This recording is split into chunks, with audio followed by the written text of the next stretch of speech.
Una semana antes de Navidad, papá me ordenó atender a 30 parientes. Acepté, pero al colgar hice las maletas. Dejé una nota que lo dejó pálido, sin saber que la verdadera sorpresa aún estaba por llegar. La primera ola de frío de diciembre siempre hace que Sofía se sienta pequeña. El cielo cuelga bajo. El viento huele a humo de escape y pavimento mojado.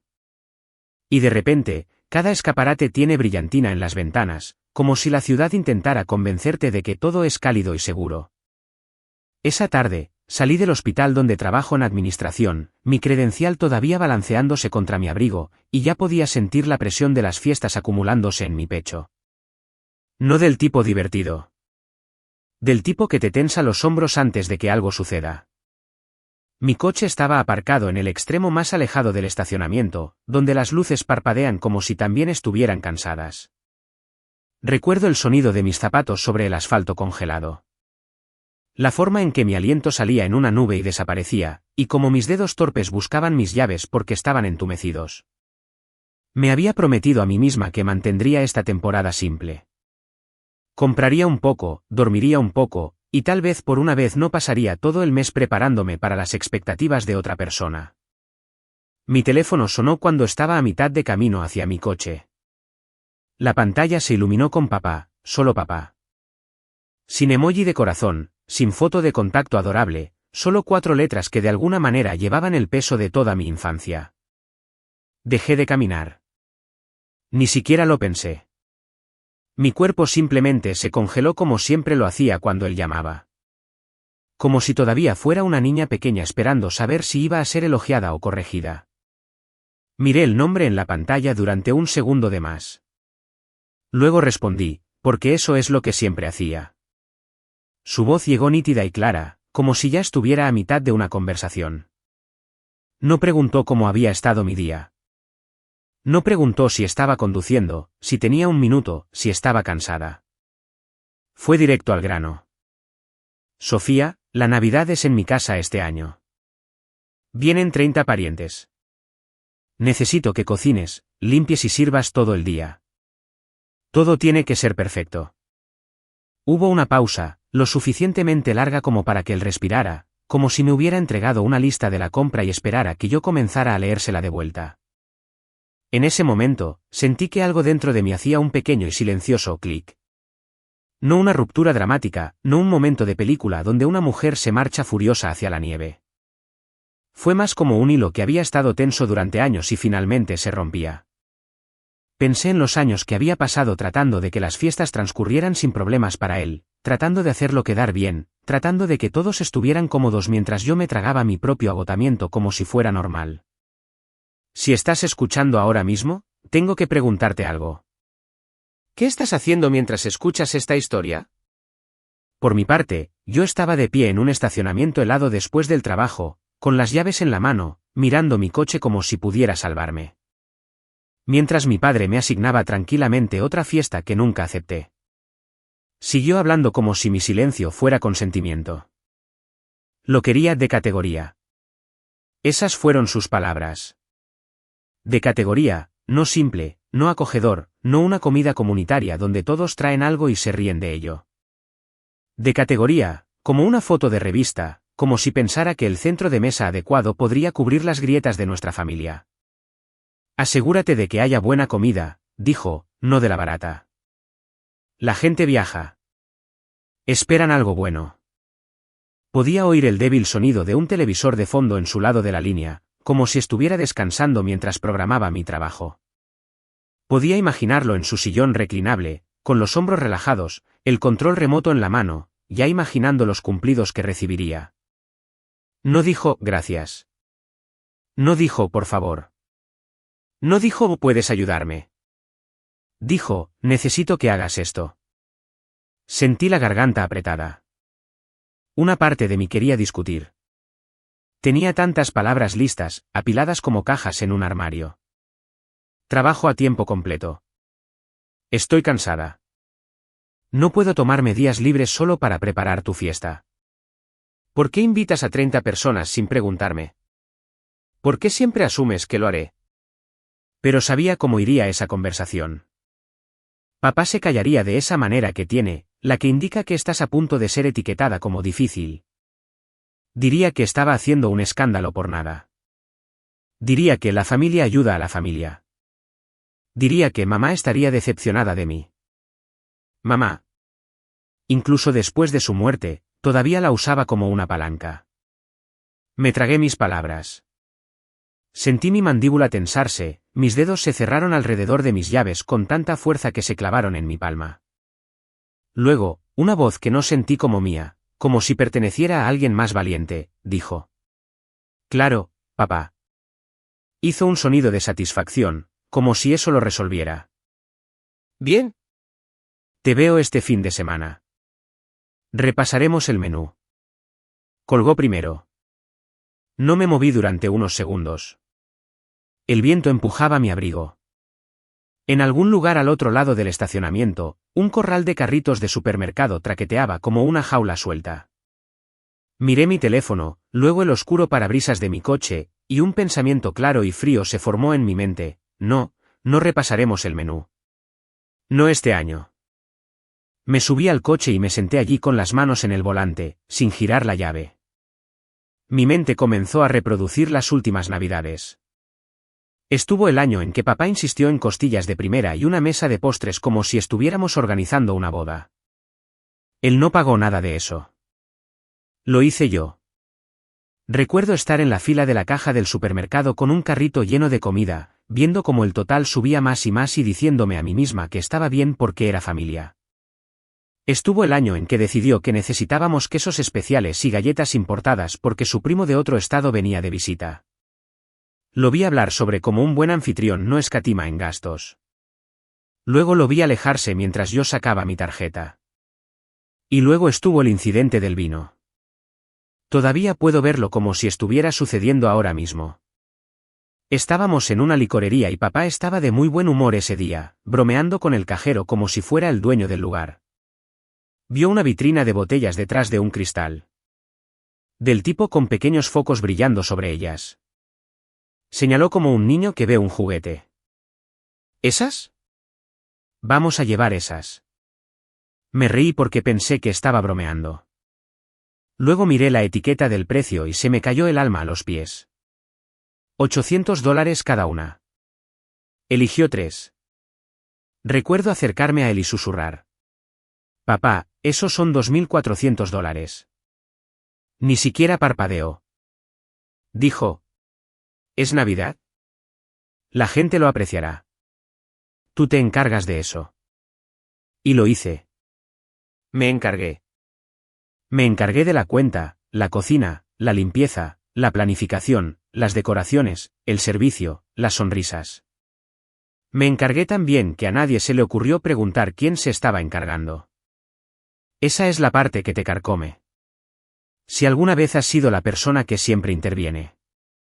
Cuando lo haces en silencio, la gente empieza a creer que sucede por arte de magia. Como si la comida apareciera porque existe una festividad. Como si la casa se mantuviera limpia porque se supone que debe estarlo.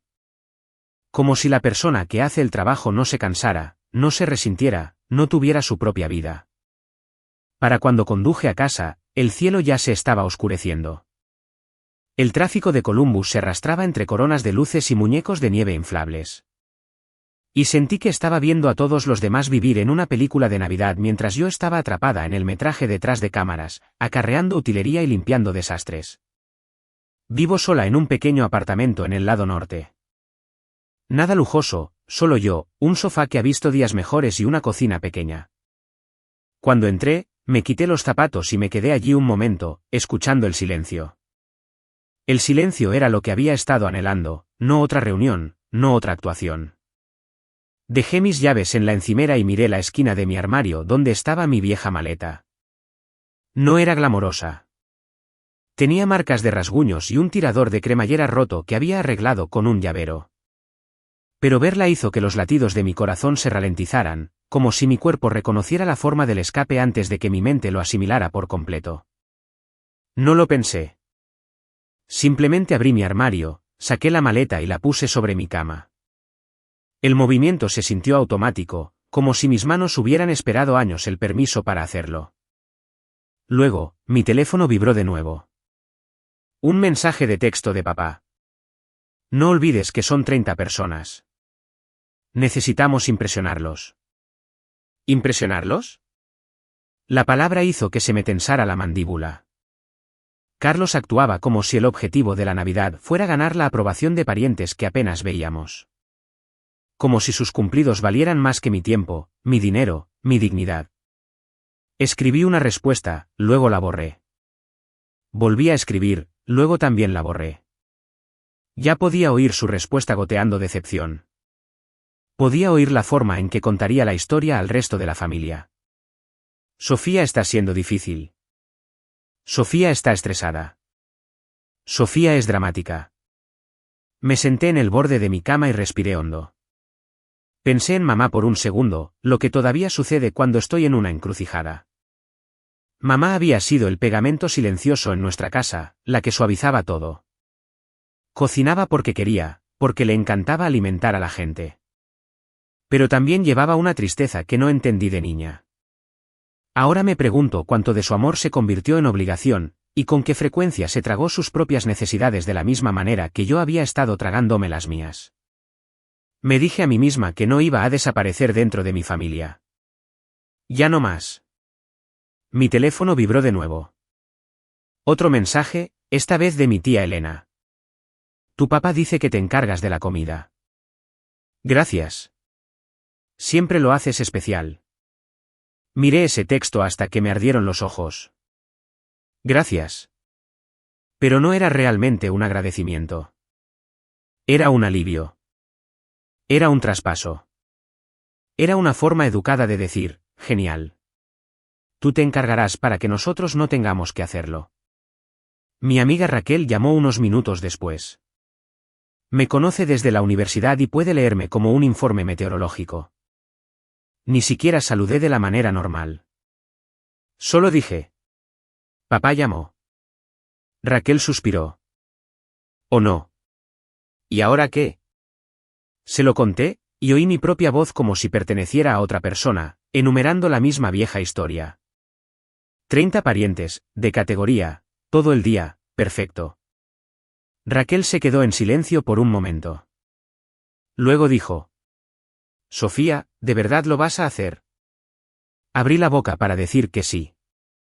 La palabra estaba ahí mismo, entrenada en mí. Pero luego miré la maleta en mi cama y me oí decir algo más. No creo que pueda. No creo que lo haga. Raquel no aplaudió ni celebró ni actuó como si fuera algo lindo. Solo dijo. Bien, porque estás agotada y estás en la quiebra por pagar su idea de la perfección. Y todavía te habla como si fueras su empleada. ¿Empleada? Esa palabra me golpeó fuerte porque era verdad. No era su compañera en la organización. Era su ayuda no remunerada. Después de colgar, fui a mi cocina y abrí mi refrigerador. No estaba vacío, pero tampoco estaba abastecido para 30 personas. Vi los alimentos que había comprado para mí. Las cosas simples que hacen que mi semana funcione sin problemas: yogur, ensalada, un cartón de huevos, sobras de sopa. Una vida normal. Me apoyé en la encimera y traté de imaginar la próxima semana si seguía por este camino. Estaría en la tienda todas las noches después del trabajo, gastando dinero en ingredientes que papá exigía. Pasaría mi fin de semana limpiando su casa, fregando zócalos, puliendo cristales, asegurándome de que nadie pudiera acusarlo de vivir como un ser humano normal. Cocinaría durante horas mientras los parientes se sentaban en la sala y hablaban por encima del sonido de mi trabajo. Serviría platos, rellenaría bebidas, limpiaría encimeras y sonreiría hasta que me dolieran las mejillas. Y luego conduciría a casa después de que todo terminara, agotada, tal vez un poco enferma, con mi cuenta bancaria más ligera y mi corazón más pesado. Volví a mi habitación y pasé la mano por la maleta. Mi mente seguía intentando asustarme para que cumpliera. Se enfadará. Tu familia hablará. Dirán que arruinaste la Navidad. Pero otro pensamiento surgió, tranquilo y firme.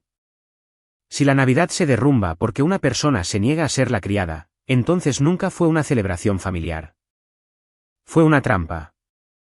Me senté y comencé a hacer una lista en mi cabeza. No una lista de la compra, sino una lista de límites. ¿Qué era mío? ¿Qué no era mío? ¿Por qué había estado pagando? ¿Qué había estado proporcionando? ¿Qué había estado regalando como si no importara? No decidí todo en ese momento. No sabía exactamente cómo se desarrollaría. ¿Quién se pondría del lado de papá? ¿Quién fingiría no darse cuenta? ¿Quién recordaría de repente que yo era una persona? Pero sabía una cosa con absoluta certeza. No iba a estar en esa cocina este año fingiendo que estaba bien. Fingiendo que mi dinero y mi tiempo eran infinitos. Iba a detener la máquina. Saqué algunas prendas y las doblé en la maleta. Aún no era un equipaje completo, solo lo suficiente para hacerlo real. Mis manos temblaron un poco al principio, luego se estabilizaron. Podía sentir los latidos de mi corazón en la garganta, pero debajo había algo más que no había sentido en mucho tiempo. Alivio. Mi teléfono vibró de nuevo, y no lo revisé de inmediato. Cerré la cremallera de la maleta a la mitad, me recosté en mi cama y me permití mirar el techo por un momento de silencio, dejando que la realidad se asentara. Una semana antes de Navidad, mi papá llamó y me dijo que venían 30 parientes y que yo tenía que cocinar, limpiar y servir todo el día. Todo tenía que ser perfecto. Dije, claro. Luego colgué y comencé a hacer la maleta. No iba a discutir con él. Iba a irme. Y por primera vez en años, la idea de lo que sucedería a continuación no me asustaba tanto como debería. Me hacía sentir, de una manera que apenas podía explicar, como si mi vida finalmente estuviera a punto de pertenecerme de nuevo. Ese sentimiento no surgió de la nada. Se había estado acumulando silenciosamente durante años, apilándose sobre cada festividad, cada reunión familiar. Cada vez que me encontraba de pie en una cocina que no sentía como mía, haciendo un trabajo que nadie más notaba. Una vez que comencé a empacar esa noche, los recuerdos comenzaron a surgir por sí solos, no invitados pero imposibles de ignorar. No me convertí en la ayudante de la familia de la noche a la mañana. Me convertí en ella lentamente, una Navidad a la vez. El primer año que sucedió, apenas lo noté. Papá acababa de perder a mamá y todos estaban frágiles de esa manera cuidadosa que la gente adopta cuando el duelo todavía es nuevo. Me ofrecí a ayudar porque sentí que era lo correcto. Cociné algunos platos, limpié después, me aseguré de que papá no se sintiera solo en su propia casa.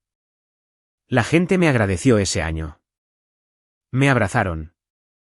Me dijeron lo fuerte que era. Fui a casa cansada pero satisfecha, creyendo que había hecho algo bueno. El segundo año, se dio por sentado.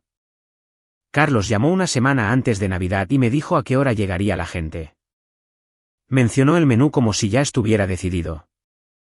Dijo que sería más fácil si simplemente me encargaba como la última vez.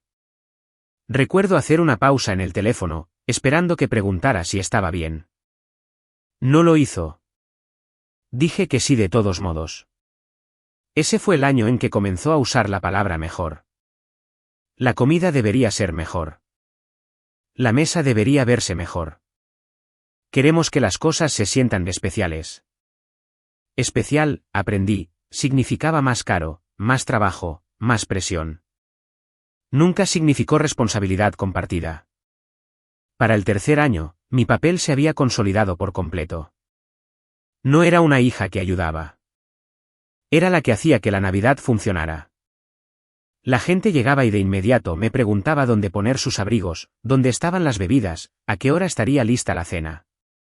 Nadie le preguntaba a papá. Él estaba ocupado siendo el anfitrión, sentado en su silla, contando historias, aceptando cumplidos por el ambiente. Me dije a mí misma que era temporal, que una vez que las cosas se calmaran, una vez que todos se ajustaran, se equilibraría. Eso es lo que las mujeres como yo siempre nos decimos. Confundimos la resistencia con la virtud. La parte del dinero también se infiltró silenciosamente. Al principio, eran cosas pequeñas. Carlos me pedía que comprara algunos artículos adicionales porque ya estaba en la tienda. Yo pagaba y asumía que me daría el efectivo más tarde. Nunca lo hizo, pero se sentía incómodo mencionarlo frente a la familia, así que lo dejé pasar. Luego las listas se hicieron más largas. Quería cócteles de camarones un año porque a alguien de fuera del estado le gustaban los mariscos. Quería una elegante mesa de postres otro año porque había visto algo en línea. Me daba sugerencias como si fueran favores, no órdenes. Pero siempre venían con una expectativa. Si dudaba, me recordaba que la Navidad solo llega una vez al año. No era rica. Eso es algo que desearía que la gente entendiera. Trabajaba a tiempo completo. Pagaba mis propias facturas e intentaba ahorrar cuando podía. No tenía ninguna fortuna oculta que hiciera que estos gastos fueran fáciles. Simplemente tenía una fuerte aversión al conflicto público. Odiaba la idea de que los parientes susurraran que era tacaña o difícil. Odiaba la idea de avergonzar a papá frente a las personas que quería impresionar. Así que pagaba en silencio, consistentemente, sin quejas. El año del vino fue cuando cruzó a algo que no pude ignorar. Estábamos en la licorería juntos porque papá insistía en elegir las botellas él mismo. Le gustaba la actuación, charlar con el personal y actuar como si estuviera curando una experiencia. Lo seguí por los pasillos, ya preparándome. Cuando se detuvo frente a la vitrina cerrada con llave y señaló, sentí que se me apretaba el estómago. Esas botellas se exhibían como joyas. Vidrio grueso, etiqueta elegante, el tipo de vino que nadie prueba adecuadamente durante una ruidosa cena familiar. El empleado abrió la vitrina y papá pidió 3. No una, 3. Cuando mencioné en voz baja el precio, lo desestimó. Dijo que era para la familia. Dijo que la gente lo apreciaría. Dijo que yo me encargaría. No preguntó, ordenó. En la caja, apareció el total, y recuerdo sentir que se me calentaba la cara. El cajero me miró, esperando. Papá ya se había hecho a un lado, charlando con alguien que reconoció. Saqué mi tarjeta y pagué. La máquina sonó, y así como así, casi $2.400 salieron de mi cuenta. Nadie me agradeció por ese vino. Elogiaron a papá por su gusto. Después de eso, se volvió normal que él decidiera y que yo lo financiara. Sugería mejoras casualmente. Mejor carne, mejores acompañamientos, mejores bebidas. Nunca dijo que pagaría. Nunca dijo que no lo haría. Simplemente asumió que yo me encargaría. De la misma manera que asumió que me encargaría de la cocina y la limpieza. Lo que lo empeoraba era lo invisible que era todo. La gente elogiaba la comida y miraba a papá. Elogiaban el ambiente y le agradecían por ser el anfitrión. Si alguien me reconocía, generalmente era con un comentario sobre lo organizada que era o como siempre me gustaba mantenerme ocupada. Como si este fuera mi pasatiempo, no mi obligación. No los corregía. Sonreía. Seguía moviéndome. Me decía a mí misma que no importaba quién se llevara el crédito. Pero sí importaba. Importaba más de lo que quería admitir. Recuerdo una mañana de enero, unas semanas después de Navidad, sentada en la pequeña mesa de mi cocina con mi computadora portátil abierta. La nieve caía afuera, lenta y constante, y el apartamento estaba en silencio. Estaba revisando el estado de cuenta de mi tarjeta de crédito como siempre lo hacía, tratando de planificar para el año siguiente. Línea tras línea estaba etiquetada como supermercado, mercado especializado, licorería. El total en la parte inferior hizo que se me apretara el pecho. Miles de dólares gastados en cenas familiares. Sin reembolso, sin discusión, sin reconocimiento. Miré la pantalla y sentí algo cercano al pánico. No porque no pudiera pagar mis facturas, sino porque me di cuenta de lo fácil que esto se había vuelto normal. Del poco espacio que me quedaba para decir que no sin causar una escena. Fue entonces cuando entendí la verdadera razón por la que seguía pagando. No era generosidad. Era evasión. Estaba comprando la paz, o al menos la ilusión de ella. Estaba pagando para mantener las cosas tranquilas, para mantener a papá orgulloso, para mantener a los parientes cómodos, y todos los demás se beneficiaban de mi silencio. Intenté mencionarlo una vez. No directamente. Mencioné casualmente que las fiestas se habían vuelto caras. Papá lo desestimó. Dijo que no deberíamos escatimar con la familia. Dijo que si estaba teniendo problemas, debería decirlo. Como si ese fuera el problema. No la expectativa, no la suposición, solo mi incapacidad para seguir el ritmo. Lo dejé. Siempre lo dejaba. A medida que pasaban los años, mi papel se solidificó aún más. La gente comenzó a decirme sus preferencias. A alguien le gustaban los postres sin gluten. Alguien más no comía carne roja. Me lo decían a mí, no a papá, porque sabían que yo era la que lo hacía posible. Noté algo más también. Papá nunca le pidió a nadie más que ayudara financieramente. Ni a mi tía, ni a mis primos, ni siquiera a los parientes que venían de lejos y se quedaban días. El costo fluía en una dirección, hacia mí, y nadie lo cuestionaba porque yo no lo hacía. Para cuando llegó esta Navidad, no solo se esperaba que cocinara y limpiara.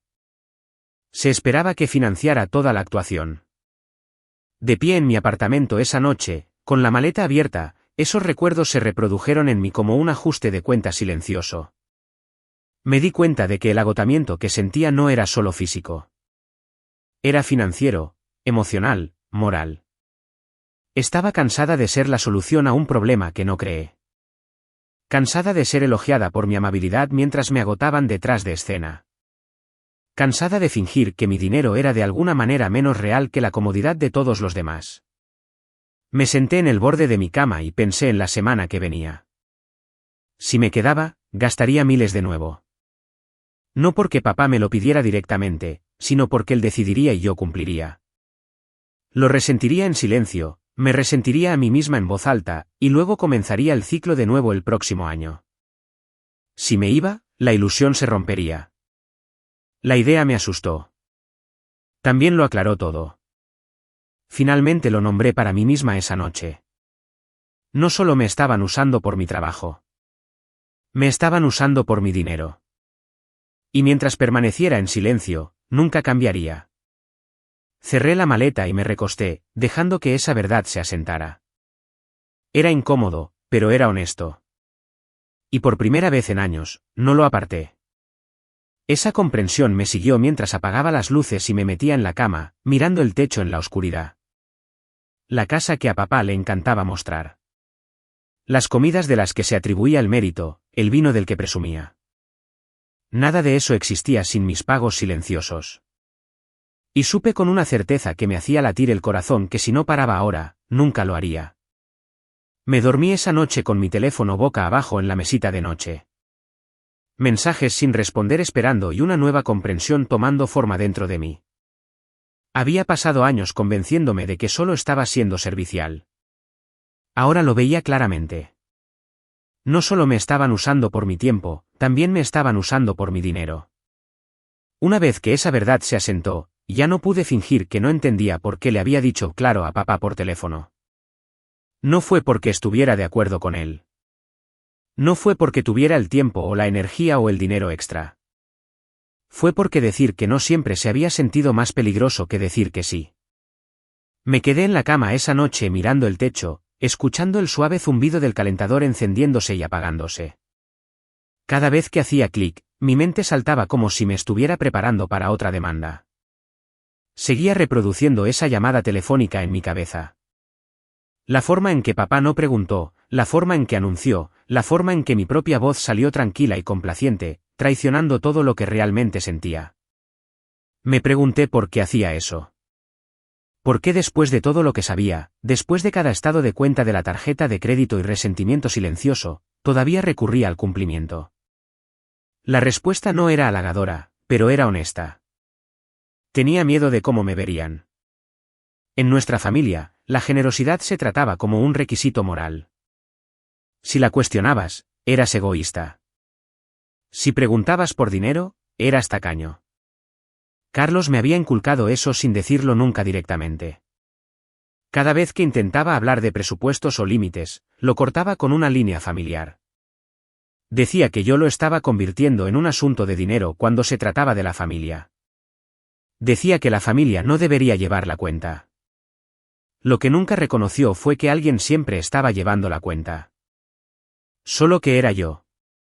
Recordé la primera vez que le pregunté sobre los costos.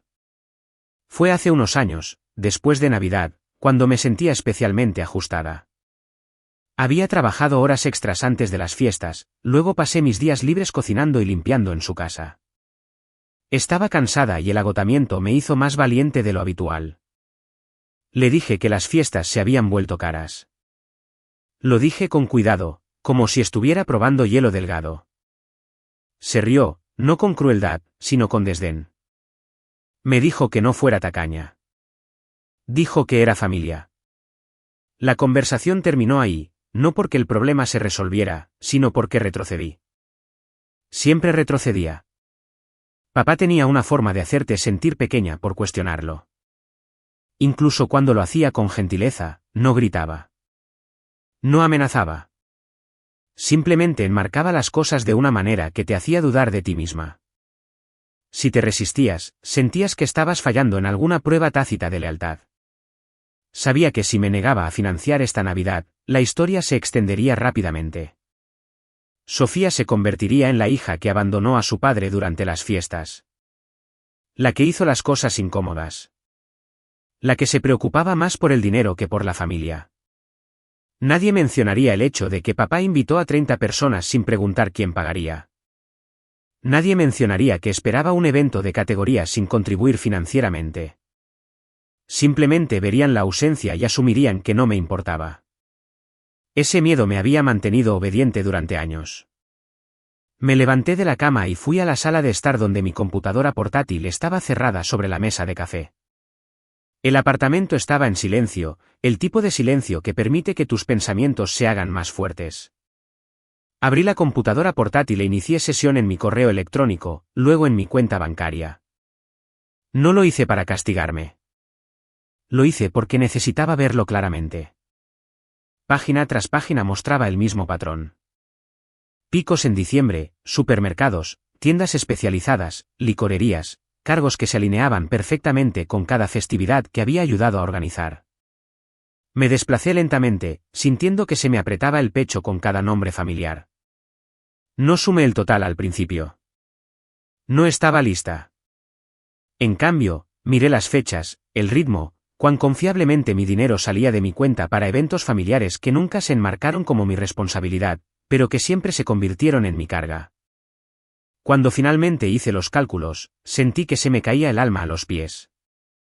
A lo largo de los años, había gastado decenas de miles de dólares haciendo que papá pareciera un anfitrión generoso. Dinero que podría haber ahorrado. Dinero que podría haber usado para viajar, para descansar, para construir un colchón para mí. Dinero que había entregado en silencio, pensando que era el precio de la paz.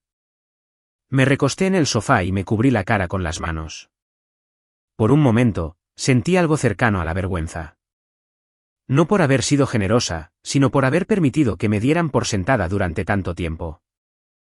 Pensé en la frecuencia con la que papá hablaba de los valores familiares, de hacer lo correcto.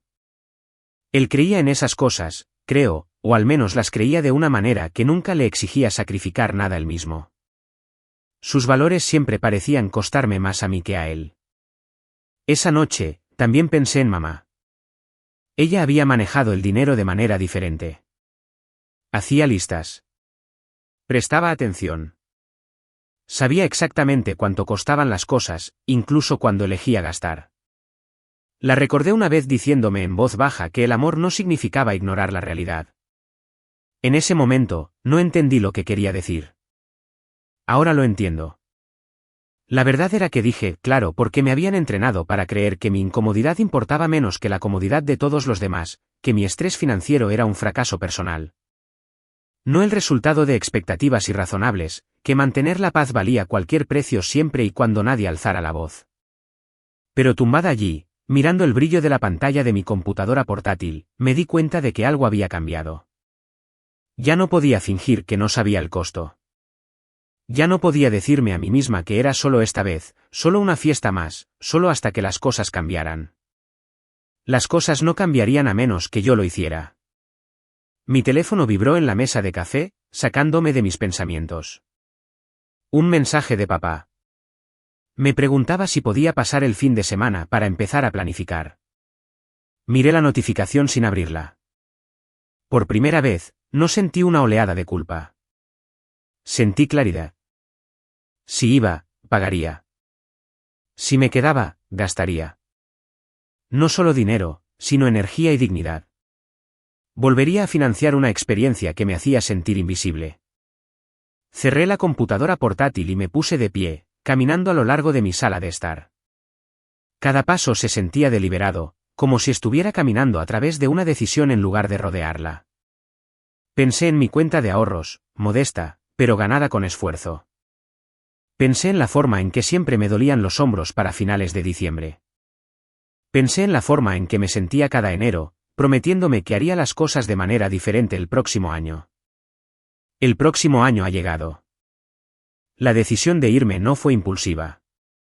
No fue venganza. Fue autopreservación. Estaba eligiendo protegerme financieramente de una manera que nunca antes lo había hecho. Volví a mi habitación y abrí la maleta por completo esta vez. Doblé la ropa con cuidado, no con prisa, sino con intención. Cada artículo se sentía como una pequeña recuperación de control. No estaba huyendo de mi familia. Me estaba alejando de un sistema que solo funcionaba porque seguía pagando por él. Mientras empacaba, imaginé la alternativa. Yo de pie en el mostrador de papá, tarjeta en mano, mientras él discutía mejoras. Yo asintiendo, diciéndome que estaba bien. La imagen hizo que se me apretara el pecho. Cerré la cremallera de la maleta y me senté en la cama, apoyando las manos sobre ella. El miedo todavía estaba allí. No pretendía lo contrario. Sabía que habría consecuencias, preguntas, acusaciones, silencio de algunas personas y enojo de otras. Pero debajo de ese miedo había algo más firme. Resolución. Ahora entendía por qué había dicho eso. Claro.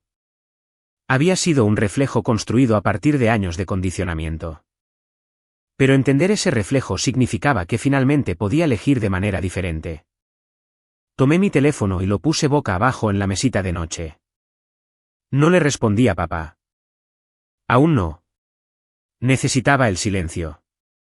Necesitaba el espacio para comprometerme con esta elección sin que me convencieran de lo contrario.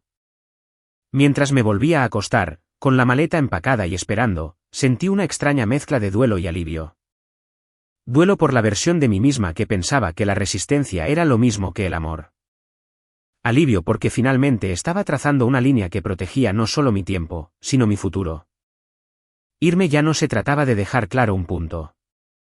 Se trataba de negarme a financiar mi propia falta de respeto. Esa comprensión se asentó sobre mí como una manta, pesada pero reconfortante. Y mientras cerraba los ojos, supe que cuando llegara la mañana, no desempacaría. Seguiría adelante. La mañana llegó silenciosamente, sin drama. El cielo fuera de la ventana de mi apartamento era pálido y plano.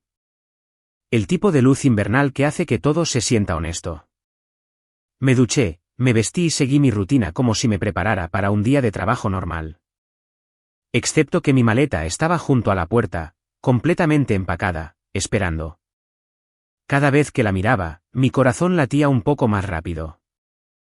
No con pánico, sino con determinación.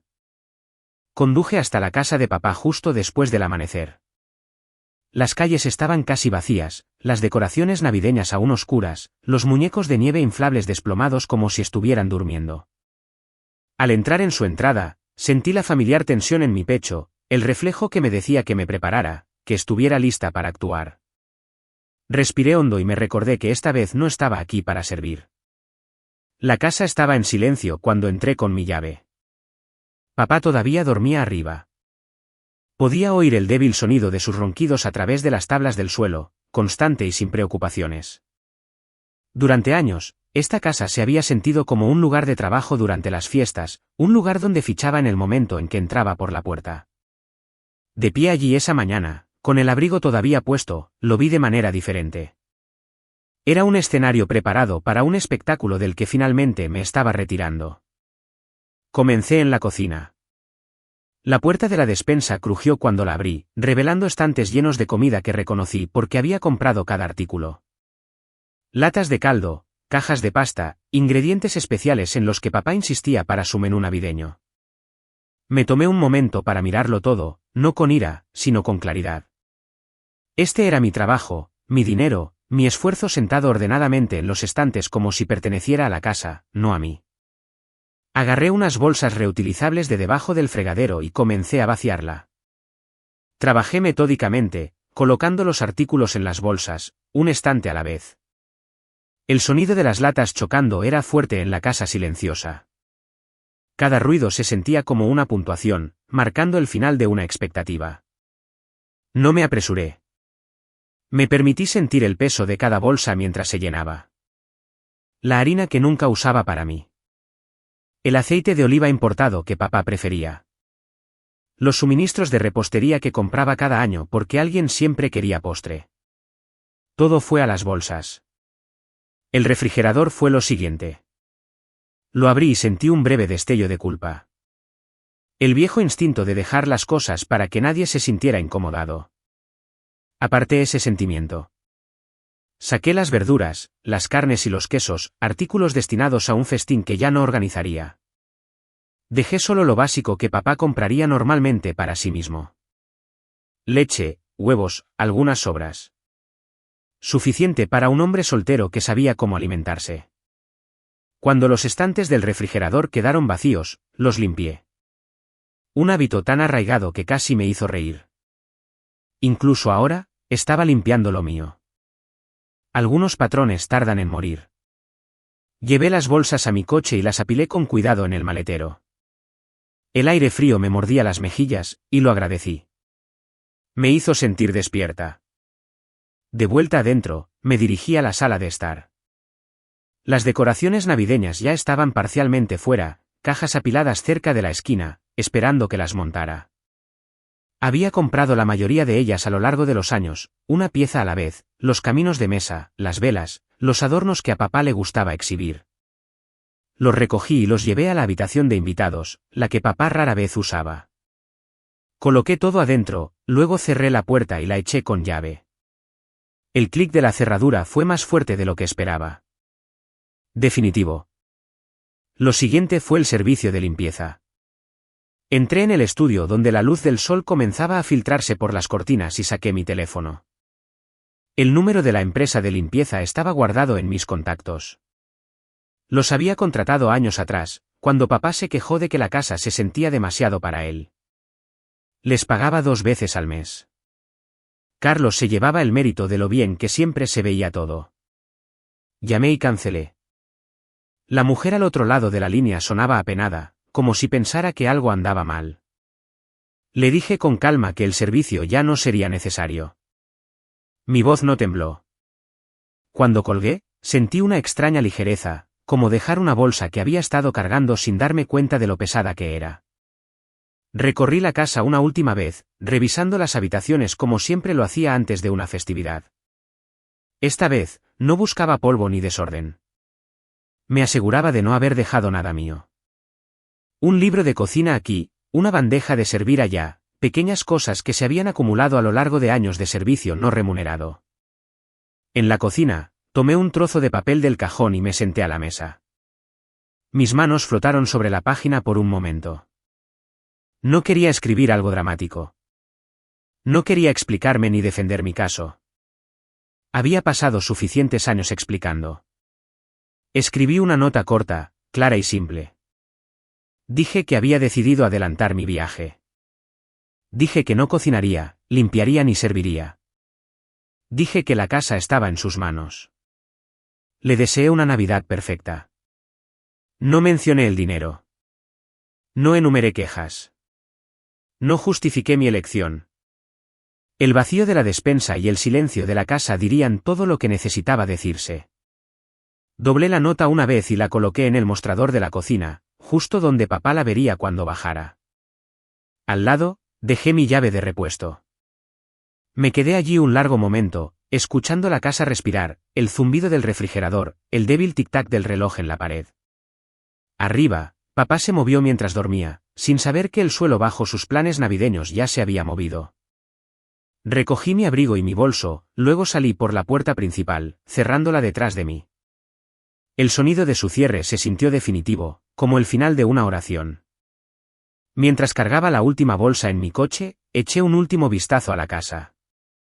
Había sido la casa de mi infancia, luego mi obligación, luego mi carga silenciosa. Esa mañana, se sentía diferente. Neutral, solo un edificio, no un lugar que fuera dueño de mi tiempo o de mi billetera. Me senté en el asiento del conductor y arranqué el motor. El calentador sopló aire caliente, empañando el parabrisas por un segundo antes de aclararse. Retrocedí lentamente por la entrada, esperando a medias que la puerta principal se abriera y que papá me llamara por mi nombre. No pasó nada. El camino por delante estaba vacío, extendiéndose frente a mí. Y por primera vez en años, no sentí que estuviera dejando algo inacabado. Me iba sin una factura, sin un recibo, sin una lista de cosas que aún debía. Mientras la casa desaparecía en mi espejo retrovisor, una tranquila satisfacción se apoderó de mí. No alegría exactamente, sino alivio, del tipo que llega cuando finalmente dejas de pagar por un papel que nunca solicitaste. Seguí conduciendo, dejando que la distancia creciera, sabiendo que lo que había hecho no podía deshacerse, y extrañamente agradecida por ello. El primer mensaje de papá llegó menos de una hora después. Estaba en la autopista en dirección norte, la radio baja, mis manos firmes en el volante. Mi teléfono vibró en el asiento del pasajero y supe que era él antes de mirar. No contesté. Ni siquiera lo recogí. Mantuve mis ojos en la carretera y me concentré en la sensación en mi pecho, esa extraña mezcla de miedo y calma que llega justo después de que finalmente haces algo que has estado posponiendo durante años. Cuando me detuve a echar gasolina, revisé mi teléfono. Varias llamadas perdidas. Una serie de mensajes apilados uno encima del otro. Los primeros eran agudos, cortos, acusatorios. Preguntaba dónde estaba. Decía que esto era ridículo. Decía que estaba siendo dramática. Me recordaba que mi familia contaba conmigo. Los leí lentamente, notando lo familiar que era el tono. Esta era la voz que había oído cada vez que me salía de la línea. No cruel exactamente, pero decepcionado de una manera que siempre aterrizaba como un juicio. No respondí. A medida que pasaban las horas, los mensajes cambiaron. El tono se suavizó. La ira dio paso a otra cosa. Confusión, tal vez, o la creciente comprensión de que la máquina no iba a funcionar sin mí. Más tarde esa tarde, llegó otro mensaje. Este era más largo. Preguntaba qué se suponía que debía hacer. Decía que la gente venía. Decía que las cosas ya estaban en marcha. Lo que no preguntó fue cuánto había gastado. No preguntó qué me había costado a lo largo de los años. No preguntó si estaba cansada. La pregunta no era sobre mí. Era sobre logística, sobre inconvenientes. Miré la pantalla mientras hacía fila en la gasolinera, el olor a combustible espeso en el aire. La gente se movía a mi alrededor, riendo, hablando, viviendo sus vidas. Sentí como si estuviera viendo el mundo a través de un cristal. ¿Qué se supone que haga? Casi me reí, no porque fuera divertido, sino porque era revelador. Durante años, me había hecho esa misma pregunta mientras fregaba sartenes o pasaba mi tarjeta en la tienda. ¿Qué se supone que haga? ¿Cómo hago para que esto funcione sin molestar a nadie? ¿Cómo llevo esto sin quejarme? Ahora, la pregunta le pertenecía a él. No contesté. Esa noche, me registré en un hotel modesto a unas horas de distancia. Nada lujoso, limpio, tranquilo, el tipo de lugar donde nadie espera que actúes. Me senté en el borde de la cama y me quité los zapatos, sintiendo el dolor en mis pies alcanzarme. Fue la primera vez en todo el día que me permití dejar de moverme. Mi teléfono vibró de nuevo. Esta vez no era papá. Era mi tía Elena. Empezó con suavidad. Siempre lo hacía. Preguntó dónde estaba. Dijo que papá estaba molesto. Dijo que la gente estaba preocupada. Casi podía oír su voz, baja y cuidadosa, como si estuviera tratando de no asustarme. Luego dijo algo que me apretó el estómago. Me dijo que papá ya había comprado vino caro. Cerré los ojos y me recosté contra la cabecera. Por supuesto que lo había hecho. Por supuesto, incluso después de que me fui, incluso después de que la despensa estuviera vacía y las decoraciones guardadas bajo llave, siguió haciendo lo que siempre hacía. Tomaba decisiones sin un plan y asumía que alguien más absorbería el costo. Sugirió que volviera, solo para suavizar las cosas, solo para ayudarlo. Dijo que no sería lo mismo sin mí. Escuché. La dejé hablar. No interrumpí. Por dentro, algo se asentó en su lugar. Papá no había aprendido nada todavía. Seguía operando bajo la misma suposición. ¿Qué cedería? Que volvería avergonzada, lista para arreglar las cosas. Que mi partida era un berrinche, no un límite. Le dije a mi tía con calma que no volvería. Lo dije una vez, claramente, sin explicación. Hubo una pausa en la línea, del tipo que se llena de decepción tácita. Suspiró y dijo que entendía, aunque pude notar que no lo hacía. Dijo que papá no era bueno con este tipo de cosas. Dijo que necesitaba ayuda. Le agradecí por llamar y terminé la conversación. Me senté allí en la silenciosa habitación del hotel, mi teléfono boca abajo en la mesita de noche, y dejé que el silencio se extendiera. Se sentía diferente al silencio al que estaba acostumbrada. Este no se sentía como evasión. Se sentía como espacio. Más tarde esa noche, llegó otro mensaje de papá. El tono había cambiado de nuevo, menos enojado, más inquieto. Preguntó si al menos podía hablar. Dijo que no sabía dónde estaba nada. Preguntó qué pensaría la gente. ¿Qué pensaría la gente? Esa pregunta me siguió hasta la noche. Me tumbé en la cama desconocida, mirando el techo, escuchando los débiles sonidos de otros huéspedes a través de las paredes. Alguien se rió en el pasillo. Una puerta se cerró. La vida continuaba. Pensé en todas las veces que había hecho cosas por las apariencias. Toda la energía que había gastado en gestionar las percepciones, asegurándome de que nadie notara la tensión detrás de escena. Me di cuenta de lo profundamente arraigado que estaba ese instinto en mí y lo incómodo que se sentía resistirlo. Pero también me di cuenta de algo más. Por primera vez, las consecuencias no recaían sobre mí. Estaban aterrizando donde pertenecían. A la mañana siguiente, me desperté temprano. Mi cuerpo todavía en su viejo horario. La luz del sol se filtraba a través de las delgadas cortinas. Y por un momento, olvidé dónde estaba. Luego lo recordé y mi pecho se tensó. Luego se relajó de nuevo. Revisé mi teléfono. Más mensajes. Papá preguntaba de nuevo qué se suponía que debía hacer. Dijo que no durmió bien. Dijo que esto no era propio de mí. Dijo que la familia importaba. Todavía ninguna mención de costo, ningún reconocimiento del dinero que ya había gastado o que esperaba que gastara. Solo urgencia, solo presión. Entró otra llamada de un primo con el que no había hablado en meses. Preguntó si todo estaba bien. Mencionó que papá parecía estresado. Dijo que escuchó que me fui. La palabra fui quedó suspendida entre nosotros, pesada de implicaciones. Le dije que necesitaba algo de tiempo. No expliqué más. No me defendí. Había terminado de narrar mis elecciones para la comodidad de otras personas. A medida que avanzaba el día, el patrón continuó. Mensajes, llamadas, preocupación mezclada con frustración. Nadie me acusó directamente, pero podía sentir la pregunta tácita flotando en cada interacción. ¿Por qué harías esto?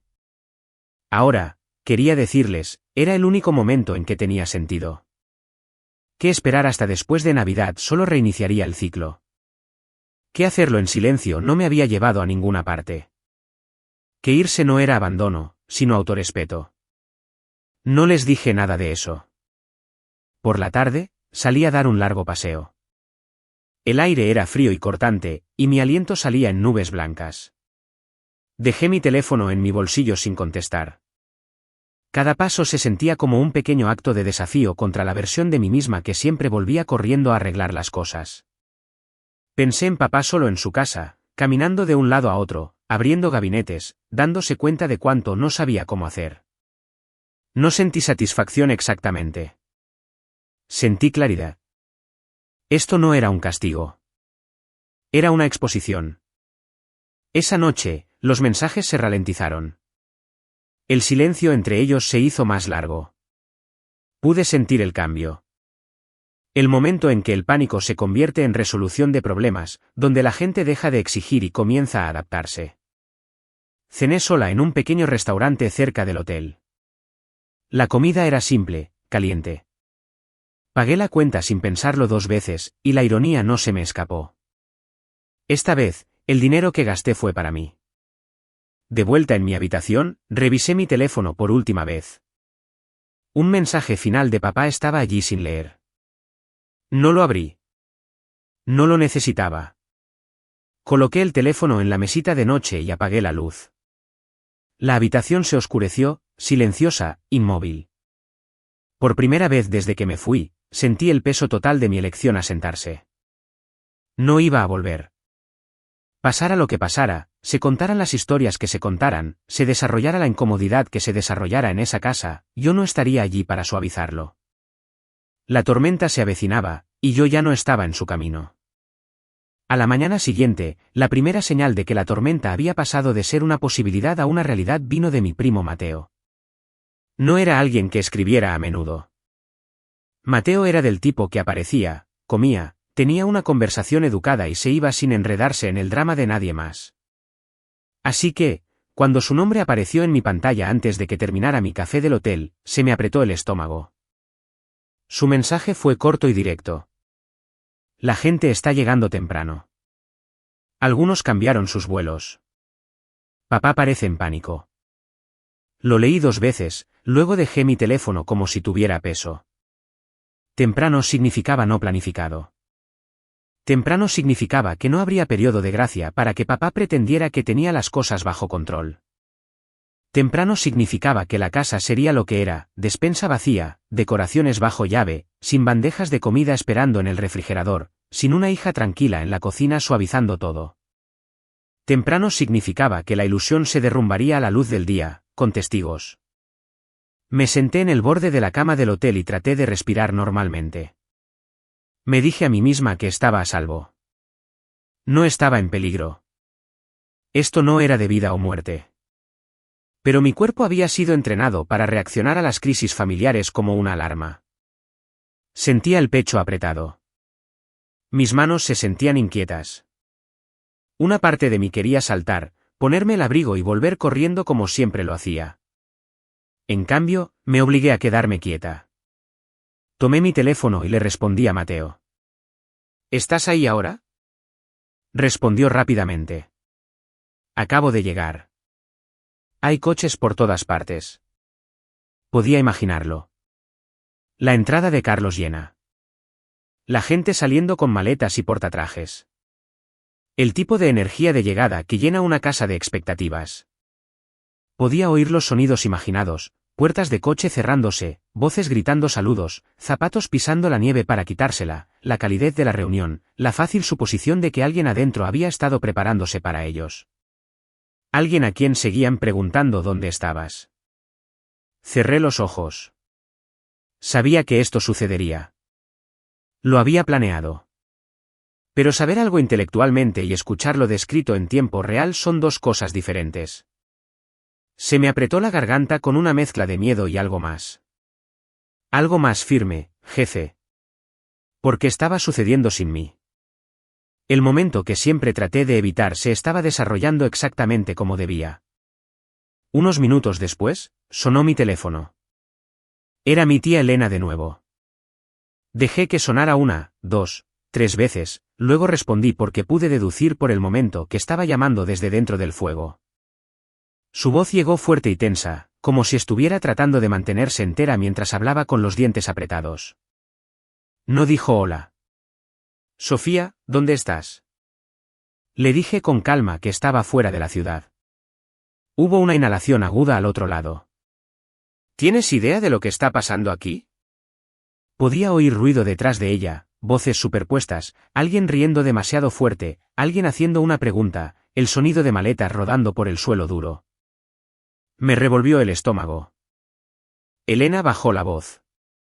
La gente está aquí. Llegaron temprano. Entran y no hay nada. Ni comida, ni árbol, nada. Tu papá está arriba cambiándose de camisa. Como si eso fuera a arreglarlo. Imaginé a papá haciendo exactamente eso.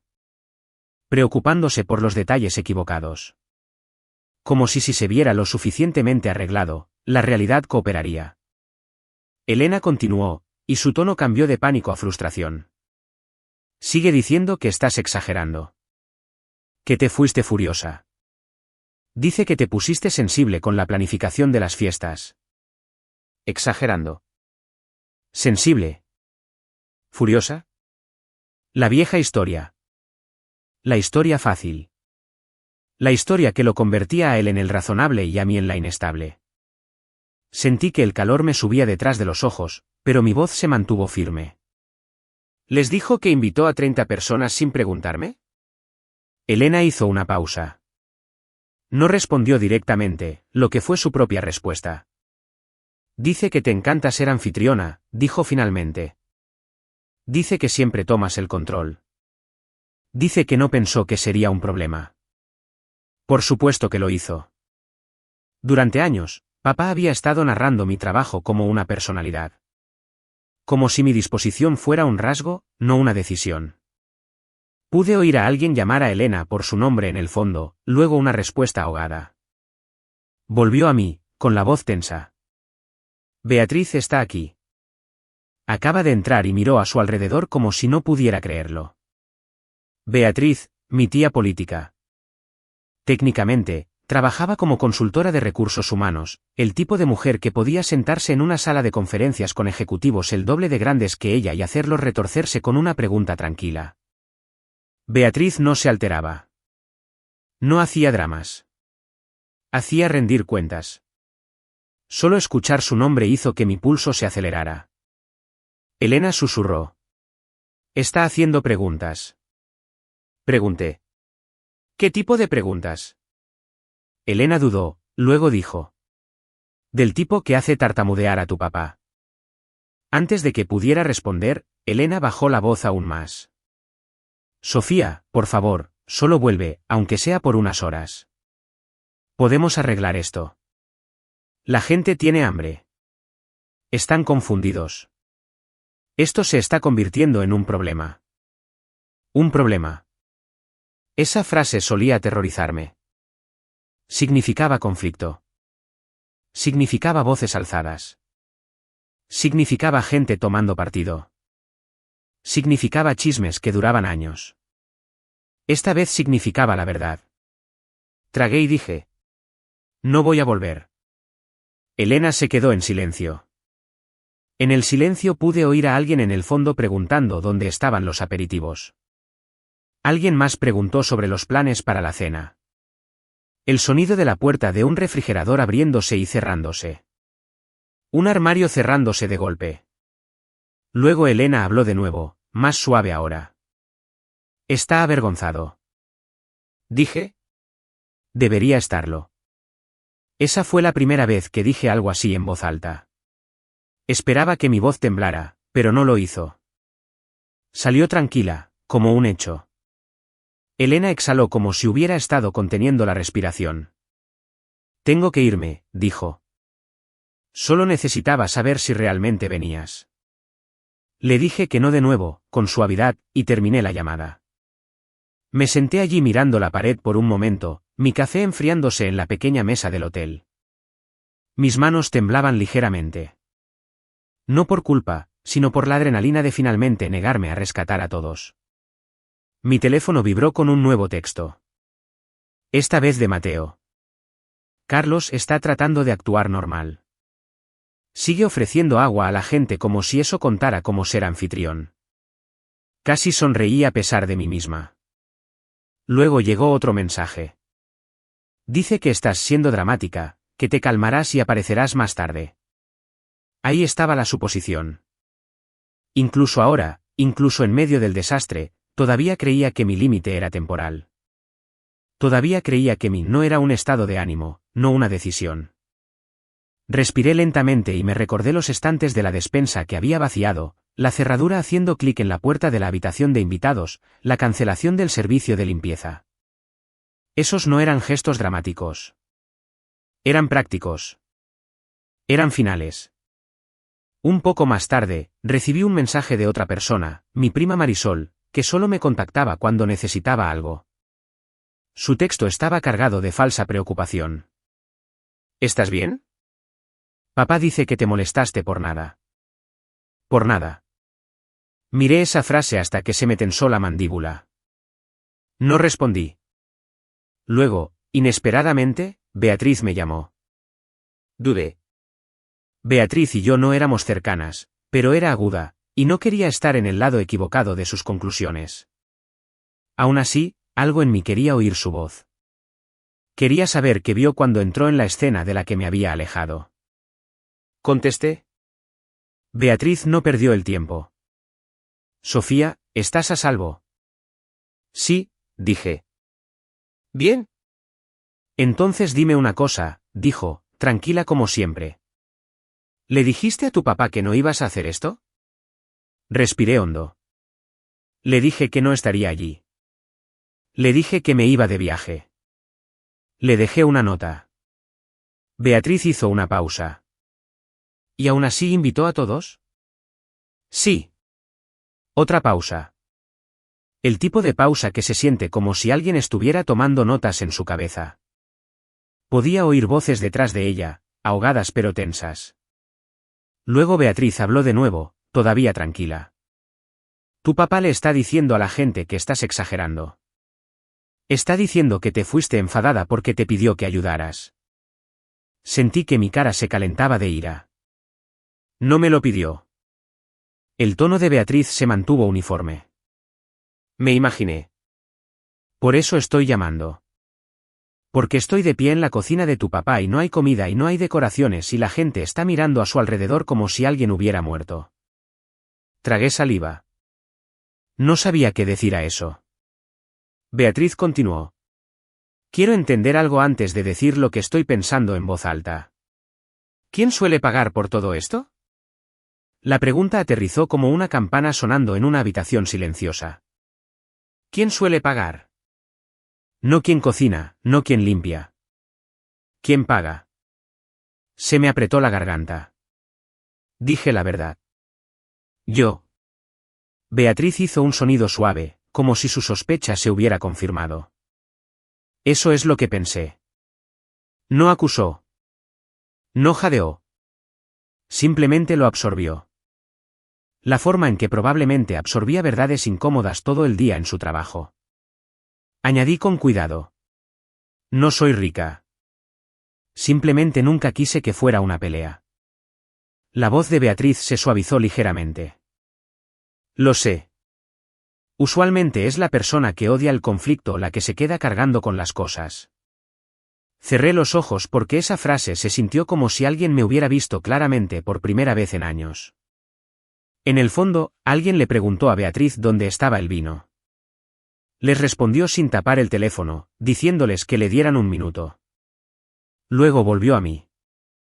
Sofía, dijo, ¿tu papá contribuyó financieramente este año o algún año? Solté un breve suspiro. No realmente. Compra algunas cosas básicas, pero las cosas grandes, las cosas especiales, las cosas de categoría. Esa he sido yo. Beatriz se quedó en silencio por un momento. Casi podía oírla organizar la información, convirtiéndola en un patrón simple e innegable. Luego dijo. Le voy a preguntar esto delante de la gente. Mi corazón dio un vuelco. Beatriz, no tienes que hacerlo. Sí, tengo que hacerlo, respondió. Porque te está convirtiendo en el problema. Y no voy a dejar que reescriba la realidad solo porque es incómodo. Las palabras me golpearon fuerte, no porque fueran dramáticas, sino porque eran ciertas. Durante años, papá había estado reescribiendo la realidad, tomando mi esfuerzo y haciendo que pareciera que le pertenecía. Tomando mi dinero y haciendo que pareciera que no existía. Tomando mis ojos y fingiendo que era entusiasmo. Beatriz continuó, todavía firme. No te estoy diciendo que vuelvas. Te estoy diciendo que te quedes donde estás. Deja que esto se desarrolle. Deja que las personas que se beneficiaron de tu silencio se sienten en la incomodidad por una vez. Sentí que me ardían los ojos y parpadeé rápidamente. Gracias, dije, y mi voz se quebró ligeramente. Beatriz no le dio importancia. Simplemente dijo: no deberías haber tenido que hacer esto sola durante tanto tiempo. Luego colgó. Me quedé allí en la habitación del hotel, mi teléfono en la mano, sintiendo como si el aire hubiera cambiado. Algo importante había sucedido y no tenía nada que ver con comida o decoraciones. Por primera vez, alguien había mencionado la parte del dinero en voz alta. Alguien había hecho la pregunta que yo había sido demasiado educada, demasiado temerosa, demasiado entrenada para hacer. ¿Quién suele pagar por todo esto? De vuelta en la casa de papá, esa pregunta no se quedaría en privado. Se extendería por la habitación, cambiando la forma en que la gente miraba las mesas, los mostradores vacíos, la falta de esfuerzo. Desplazaría la culpa de mi ausencia hacia las expectativas que crearon la ausencia en primer lugar. Mi teléfono vibró de nuevo. Un texto de Mateo. Beatriz acaba de preguntarle sobre el dinero. Parecía que se había tragado una piedra. Miré el mensaje, mi corazón latiendo con fuerza. Luego otro mensaje. La gente se quedó en silencio. Muy en silencio. Dejé mi teléfono lentamente y miré por la ventana. El estacionamiento fuera del hotel era ordinario. Unos pocos coches, una mujer paseando un perro. Nada dramático. Sin embargo, en mi mente, podía ver la sala de estar de papá. Los parientes reunidos, el aire cambiando. Por primera vez, el dinero no era algo que yo llevaba en silencio. Estaba sobre la mesa, justo al lado de la cena faltante, justo al lado de la despensa vacía, justo al lado de la verdad. Nadie podía dejar de verlo. No escuché lo que sucedió a continuación directamente. No estaba en la habitación. Pero durante las siguientes horas, mi teléfono se convirtió en una ventana silenciosa a lo que se desarrollaba. Mensaje a mensaje, voz a voz, mientras la familia que había pasado años manteniendo unida finalmente dejaba de fingir. La primera actualización vino de Mateo de nuevo. Oraciones cortas, entrecortadas, como si estuviera escribiendo mientras estaba de pie en una esquina, observando algo incómodo pero importante. Beatriz no lo dejó pasar. Luego, unos minutos después. Le preguntó directamente, ¿quién pagó las fiestas pasadas? Me senté en el borde de la cama del hotel, con las manos cruzadas en mi regazo, mirando la alfombra como si pudiera moverse si la miraba el tiempo suficiente. Mi corazón latía con fuerza, no con miedo esta vez, sino con algo más cercano al asombro. Esto estaba sucediendo de verdad. La pregunta que me había tragado año tras año se estaba diciendo en voz alta delante de todos. Llegó otro mensaje, este más largo. Elena habló. Dijo que te vio pagar con tu tarjeta. Dijo que nunca vio a papá reembolsarte. Podía imaginar a Elena claramente. No era conflictiva por naturaleza. Le gustaba la armonía. Le gustaban los bordes suaves. Que ella hablara significaba que el terreno se había movido lo suficiente como para que el silencio se sintiera peor que el conflicto. Más tarde esa noche, Elena me llamó. Su voz sonaba cansada, como si hubiera envejecido unos años en una tarde.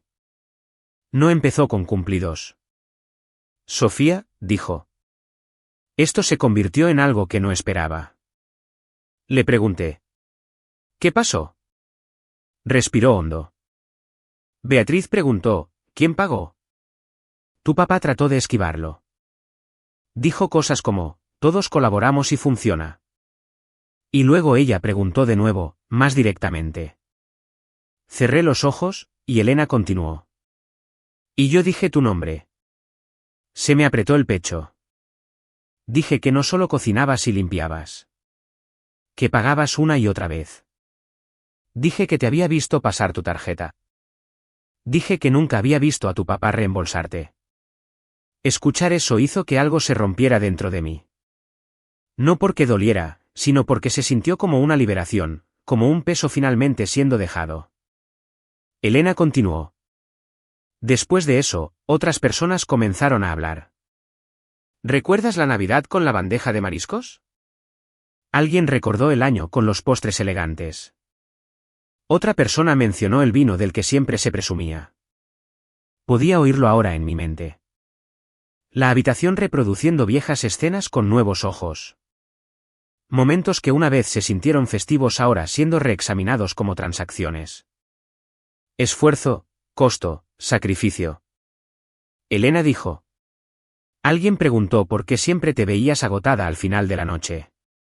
Alguien más dijo que pensaban que simplemente te gustaba estar ocupada. Me reí en voz baja por eso. Un sonido sin humor. Ocupada. Esa palabra se había utilizado para borrar mi trabajo durante años. Luego Elena me contó sobre el momento que lo cambió todo. Beatriz dijo algo que hizo que la habitación se quedara completamente en silencio. Me incliné hacia adelante. ¿Qué dijo? Dijo, la generosidad no es una obligación. Las palabras aterrizaron pesadas, incluso a través del teléfono.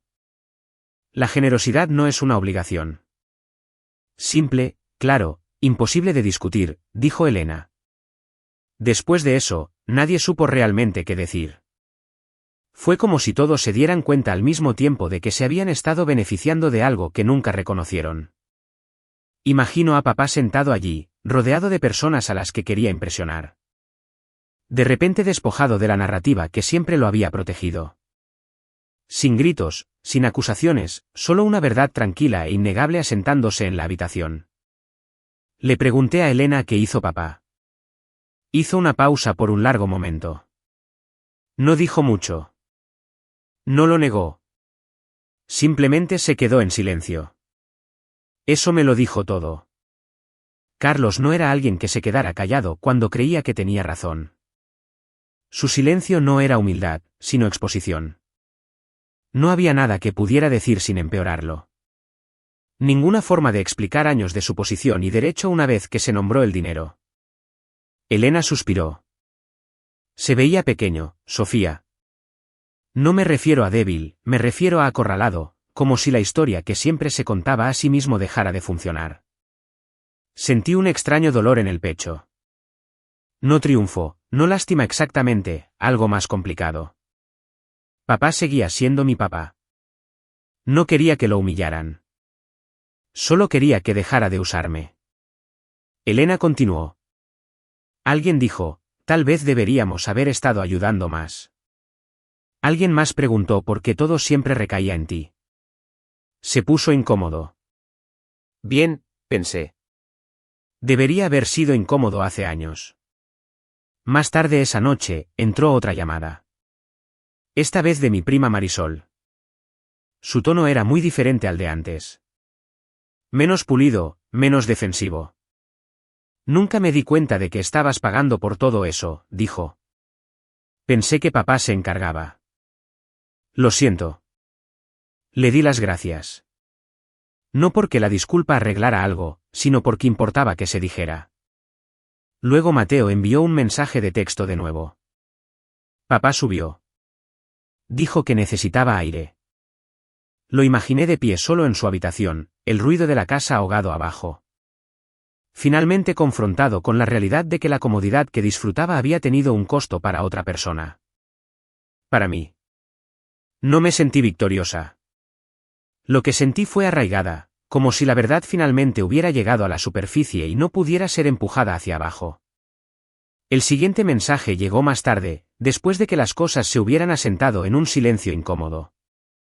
La gente pidió pizza. Sonreí suavemente ante eso. ¿Pizza? Platos de papel. Sin fanfarria, sin actuación, solo comida para pasar la noche. Mateo agregó. Es extrañamente más tranquilo ahora. Eso tenía sentido.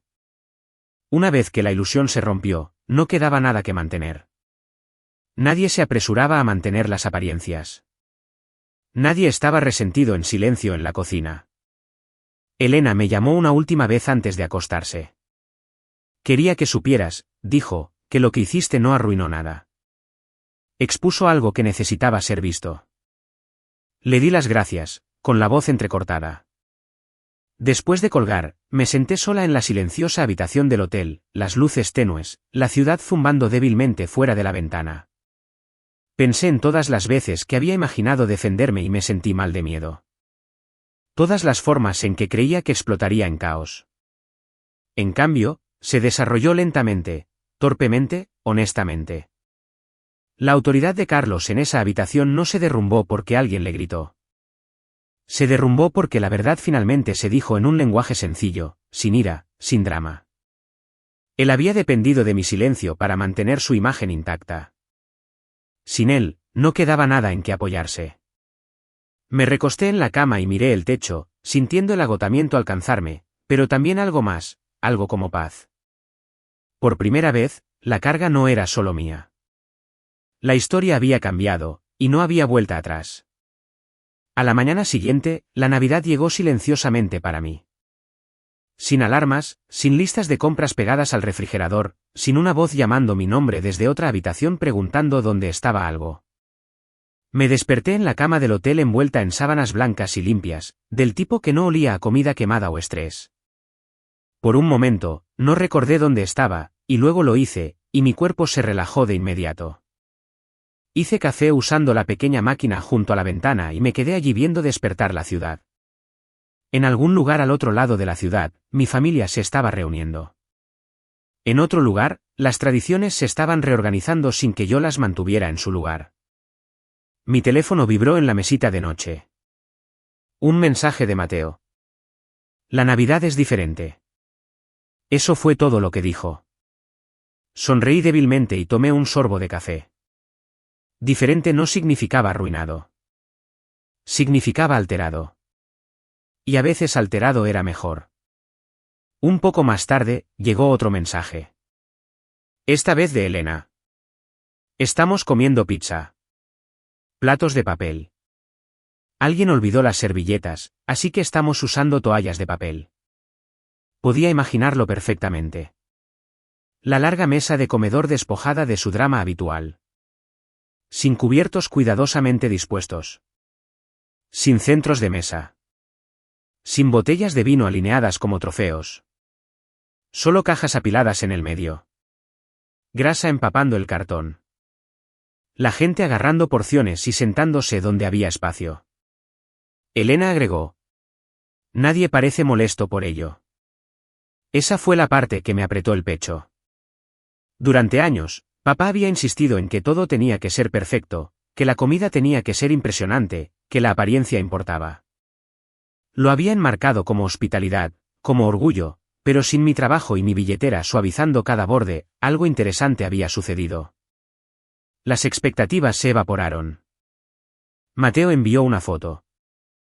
No la pedí, pero la envió de todos modos. La abrí lentamente. La sala de estar se veía más pequeña de alguna manera. Sillas plegables colocadas donde cabían. Niños sentados con las piernas cruzadas en el suelo. Un par de primos apoyados en el mostrador. Nadie vestido de gala. Nadie actuando. Alguien se reía en el fondo. Miré esa foto más tiempo del que pretendía. Llegó otro mensaje de Marisol. Honestamente, esto es bastante agradable.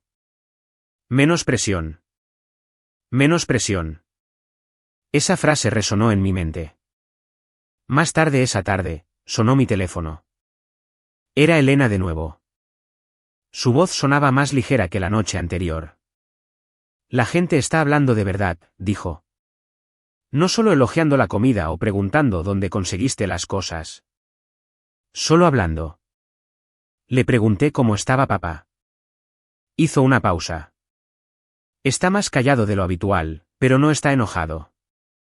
Solo observando. ¿Observando qué? Me pregunté. ¿Observando una versión de la Navidad que no giraba en torno a que él fuera admirado?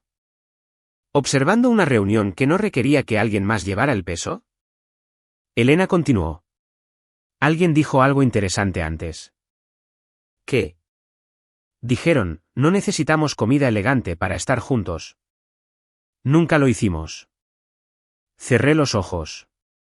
Esa oración aterrizó más profundo que cualquier otra cosa porque confirmó lo que había sospechado durante años, pero nunca me permití creer. La extravagancia nunca fue para la familia. Fue para papá, para su imagen, para su comodidad, para su sentido de control. Sin que yo lo pagara, sin que yo lo ejecutara, la ilusión se desvaneció y nadie la extrañó. El resto de mi día de Navidad pasó en silencio. Di un largo paseo. Comí comida para llevar. Leí. Descansé. Hice cosas sin cronometrarlas en torno a las necesidades de otras personas. Por la noche, Mateo llamó. Sonaba cansado pero tranquilo. Solo quería que supieras, dijo. Esto no se está desmoronando. Es solo más simple. Más simple. La palabra se sintió como un regalo. Agregó. Papá no se ha quejado ni una vez hoy. Ni de la comida, ni de la organización. Eso me sorprendió más que nada. Quizás porque quejarse requeriría admitir que esperaba más. Admitir que ese más generalmente provenía de mí. Cuando terminó la llamada, me recosté y dejé que el silencio llenara la habitación. En algún lugar adentro, una creencia largamente sostenida finalmente aflojó su agarre. Había creído que sin mi esfuerzo, las cosas se derrumbarían, que yo era el pegamento, la única que mantenía unida a la familia. Pero la Navidad había llegado y pasado, y el mundo no se había acabado. Lo que desapareció no fue el amor, no la conexión. Lo que desapareció fue el exceso. Y con él, la regla tácita de que yo era responsable de la comodidad de todos los demás. Al caer la noche, me di cuenta de algo más. La perfección que papá exigía nunca había sido un valor familiar. Era un estándar personal que me subcontrataba. Sin mi dinero, sin mi trabajo, ese estándar ya no existía, y nadie lo pidió de vuelta. Apagué mi teléfono y me senté en silencio, sabiendo que la próxima conversación con papá sería diferente porque algo fundamental ya había cambiado. La historia que todos nos habíamos estado contando ya no tenía sentido. Y esa verdad, una vez vista, no podía ser ignorada. Me quedé una noche más en el hotel, no porque me estuviera escondiendo, sino porque necesitaba dejar que la nueva realidad se asentara antes de volver a la antigua. Sabía que si volvía demasiado rápido, caería en mi papel habitual por costumbre. Empezaría a arreglar las cosas sin pensar. Me disculparía por la incomodidad de otras personas. Suavizaría los bordes que no me pertenecían. Así que me tomé mi tiempo. La mañana después de Navidad, me desperté temprano y conduje de regreso a Columbus con la radio apagada. Las carreteras estaban tranquilas, bordeadas de manchas de sal y luces navideñas sobrantes. Mi mente seguía divagando hacia la imagen que Mateo envió, todos comiendo pizza, riendo, sentados donde había espacio. La simplicidad de aquello se había sentido como una lección que todavía estaba aprendiendo.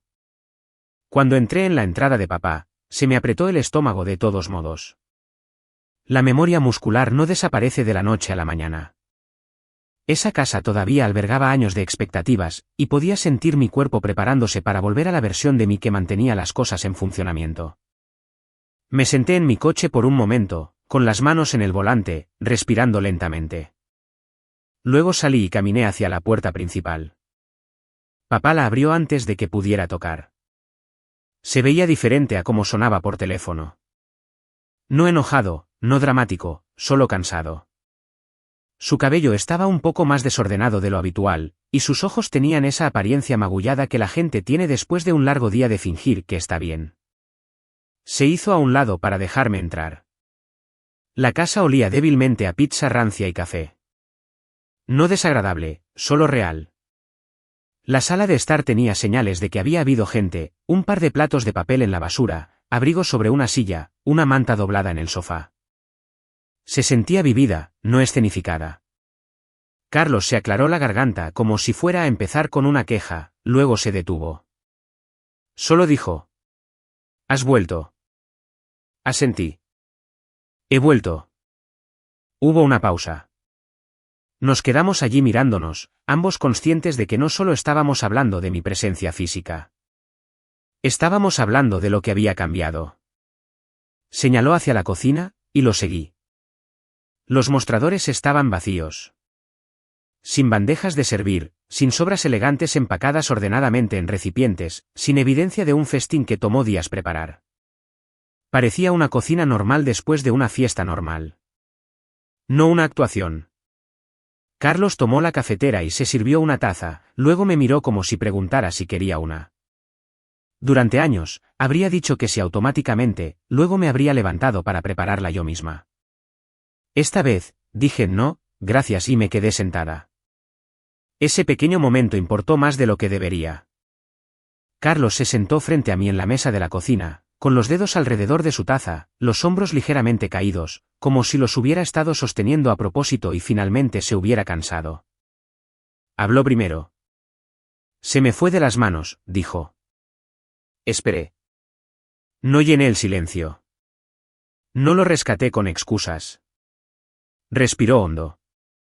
La gente llegó temprano. No esperaba eso. No tenía un plan. Asentí una vez. Papá miró su café, luego volvió a mirarme. Beatriz lo hizo sonar como si me hubiera estado aprovechando de ti. Las palabras fueron cuidadosas. No una confesión, no una disculpa, sino un reconocimiento de que la acusación existía. Dije en voz baja. Papá, lo has hecho. Su mandíbula se tensó por un segundo. Parecía que quería replicar, luego se detuvo. No lo pensé así, dijo. Simplemente me acostumbré a que tú te encargaras de las cosas. Ahí estaba. No malicia, hábito. Derecho envuelto en familiaridad. Podía sentir los latidos de mi corazón en la garganta, pero mantuve mi voz firme. Acostumbrarse no lo hace justo. Papá exhaló por la nariz, y por un momento, pareció más viejo de lo que recordaba. Miró más allá de mí, hacia el mostrador vacío, como si pudiera ver todas las comidas que solían aparecer allí sin que él entendiera cómo. No pensé en el costo, dijo finalmente. Quiero decir, sabía que costaba dinero, pero no. No lo sumé. No me di cuenta de cuánto. Sonaba avergonzado al decir eso, como si admitir la ignorancia fuera humillante. Casi me ablandé por instinto. El viejo reflejo que te dice que hagas sentir mejor a tus padres. Pero me detuve. Consolarlo nos devolvería directamente al mismo patrón donde yo manejo sus sentimientos y él no aprende nada. Así que le dije la verdad. Pagué por más de lo que crees, papá. Pagué porque pediste que las cosas fueran elegantes. Querías que fuera de categoría. Querías que la gente se impresionara. Y cada vez que intenté mencionar un presupuesto, me dijiste que no fuera tacaña. Los ojos de papá se apartaron, luego volvieron. No lo negó. Podía sentir el aire en la habitación cambiar. No tenso de manera explosiva, tenso de manera real, como una herida siendo limpiada. Duele, pero es necesario. Tragó saliva. No debería haber dicho eso. Dejé que eso se asentara. Fue lo más cercano a una disculpa que había ofrecido hasta ahora. Luego dijo. No sabía que estabas llevando la cuenta. Eso me golpeó de una manera extraña, no porque fuera ofensivo, sino porque revelaba cómo me veía, como alguien que podía absorber y olvidar. Como alguien cuya generosidad se reiniciaba cada año como una página en blanco. Respondí con suavidad pero con firmeza. No llevaba la cuenta para echártelo en cara. Llevaba la cuenta porque era mi vida. Era mi dinero. Y seguía esperando que dejara de sentirse como una carga. Papá miró su taza por un largo momento. El silencio se extendió. Podía oír el débil tic-tac de un reloj en algún lugar de la casa. Me recordó todas las horas silenciosas que pasé preparando comida mientras todos los demás hablaban en la otra habitación. Papá se aclaró la garganta de nuevo. Elena me dijo que cancelaste el servicio de limpieza. Sí, dije. Levantó la vista, sorprendido por mi franqueza, como si esperara que lo justificara. No lo hice. Asintió lentamente. Supongo que no me di cuenta de que también estabas pagando por eso. No dije, te lo dije. No dije, deberías haberte dado cuenta. Simplemente dije. Estaba pagando por muchas cosas, papá. Se frotó la frente con la palma de la mano, un gesto que recordaba de mi infancia, generalmente reservado para momentos en que se sentía abrumado. En ese entonces, mamá habría intervenido y suavizado las cosas. Ahora mamá se había ido. Y papá se enfrentaba a una incomodidad que ya no podía pasarle a otra persona. Me miró y su voz era más baja. La gente preguntó dónde estabas. Mantuve su mirada. ¿Qué les dijiste? Dudó. Les dije que estabas molesta. ¿Qué exageraste? Había vergüenza en su rostro mientras lo decía, como si se hubiera escuchado a sí mismo a través de las preguntas de Beatriz y hubiera reconocido la crueldad de ello. Asentí una vez. Eso es lo que siempre haces cuando digo que no. Lo conviertes en mi estado de ánimo en lugar de tus expectativas. Carlos abrió la boca y luego la cerró. No discutió. Solo escuchó, y eso solo se sintió como un cambio. Respiré hondo. Papá, necesito que escuches esto. Ya no voy a hacer eso. No voy a pagar por las fiestas. No voy a financiar una Navidad de categoría para que puedas parecer generoso. Sus ojos se abrieron ligeramente, no con ira, sino con sorpresa, como si no hubiera esperado que la conversación fuera tan clara. Continué, manteniendo mi tono tranquilo. Si quieres ser el anfitrión, entonces sé el anfitrión. Lo planeas. Haces un presupuesto. Si quieres ayuda para cocinar, puedes preguntar, y yo decidiré si puedo, pero no soy la opción por defecto. Y mi tarjeta de crédito no es parte de la tradición. Carlos parpadeó un par de veces. Podía verlo procesando. Esta era probablemente la primera vez que le hablaba como una adulta estableciendo términos en lugar de una hija pidiendo permiso. Se movió en su silla. ¿Entonces qué? ¿Simplemente dejamos de tener Navidad? Negué con la cabeza. No, todavía podemos tener Navidad, pero será realista. Será compartida. Será dentro de un presupuesto que acordemos de antemano. Y si invitas a una multitud, debes estar listo para manejar lo que eso conlleva. Carlos miró la mesa. Luego preguntó en voz baja. ¿Y si no puedo? La pregunta me sorprendió. No era manipulación. Sonaba a vulnerabilidad, o al menos lo más cercano que podía llegar a ella. Respondí honestamente. Entonces invitas a menos gente, o haces una comida comunitaria, o pides comida, o no eres el anfitrión. Hay opciones, pero la opción en la que exiges perfección y yo pago por ella se acabó. Su mandíbula se tensó de nuevo y me preparé para la ira. En cambio, exhaló lentamente. Beatriz dijo algo, admitió. Dijo que te estaba tratando como a una empleada. Me miró como si esperara que yo discutiera con ella para que él pudiera sentirse mejor. No lo hice. Asintió una vez, casi para sí mismo. No me gustó escuchar eso. Mantuve mi voz firme. A mí no me gustó vivirlo. Eso aterrizó. Pude notar que aterrizó porque la cara de papá cambió. No dramáticamente, no con lágrimas, sino con un reconocimiento silencioso de que esto no era un malentendido. Era un patrón. Dejó su taza y se frotó las manos como si las estuviera calentando. No quiero que te sientas usada, dijo. No respondí de inmediato. Dejé que la frase colgara allí porque la intención no es lo mismo que el impacto. Finalmente, dije. Entonces no me uses. Papá tragó saliva. Miró hacia la puerta de la despensa, el lugar donde los estantes habían estado llenos cuando llegué días antes. El vacío era un recordatorio físico con el que no podía discutir. Volvió a mirarme, y su voz fue cuidadosa. Entonces, si hacemos algo el próximo año, lo hablamos primero. Sí, dije. Lo hablamos primero. Y también hablamos de dinero primero, no después. Asintió de nuevo, más lentamente esta vez. En ese asentimiento, sentí el cambio de control. No una toma de poder, no una venganza, solo un equilibrio, volviendo a una relación que había estado inclinada durante demasiado tiempo. Carlos parecía cansado, pero ya no parecía a la defensiva. Parecía alguien que se había quedado sin atajos y finalmente veía el trabajo detrás de lo que solía dar por sentado. Se aclaró la garganta. ¿Te quedas a cenar esta noche? Hice una pausa, no porque no supiera lo que quería, sino porque quería elegirlo conscientemente. Dije. Puedo quedarme un rato, pero no voy a cocinar. Carlos esbozó una pequeña y renuente sonrisa. La primera señal de algo más ligero. Podemos pedir algo, dijo. Asentí.